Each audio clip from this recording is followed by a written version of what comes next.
Hi everyone welcome to my YouTube channel Satya tutorial. तो पिला माने सिटी एग्जाम 2025 एडमिट कार्डटा जस्ट 20 मिनट पूर्व रिलीज हो जाए जोटा केमिति कौन डाउनलोड करेंगे मुझे लाइव करके आपको देखिए है। फास्ट कौन करेंगे ना आप गूगल को जी क्रोम को जी है। क्रोम को जाए कौन सर्च मारे साम्स ओडिशा है। साम्स ओडिशा मारापर आस सर्च करदे। सर्च कलापर तलू जी गलापर जो लिखाई ना DLED कौन लिखाई जो लिखाई कौन ना DLED लिखाई से DLED उपर क्लिक करेंगे। DLED कौन करेंगे ना DLED उपर को क्लिक करेंगे।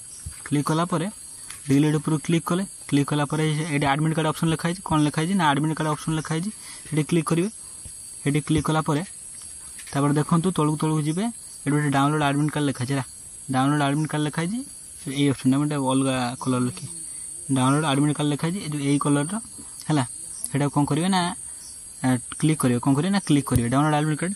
तापर ये कौन करें मो एप्लिकेशन नंबर यहाँ पेस्ट करदेली। आ डेट ऑफ बर्थ ये सब इंपोर्टेंट कथा तुम फास्ट मसीहा लिखिदेल मोर धर 2005 आ नवेम्बर मास 11 लिखिदेल आउ लास्ट तारीख लिख 15 है। तो साइन इन मारदेव तो आसला वेलकम पलि आसला डाउनलोड ई कल पलैला। देख टोटाल कम्प्लीटा पलि आसला है।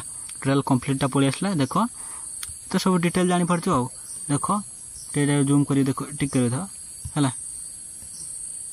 यहाँ धर मुझे जूम कर देखली है कौन कर जूम PDF को डाउनलोड करदेली कलापर PDF डाउनलोड करदेला तुम तो प्रोसेस जानीगला है। मोर धर कोड पड़ी ना प्रफुल्ल चंद्र इंस्टीट्यूट ऑफ टेक्नोलॉजी भद्रक ये सब जिन पड़ी बुझला कौन बोले सिटी एग्जाम अच्छे अल्प दिन मन देख पढ़ापढ़ी कर। धन्यवाद।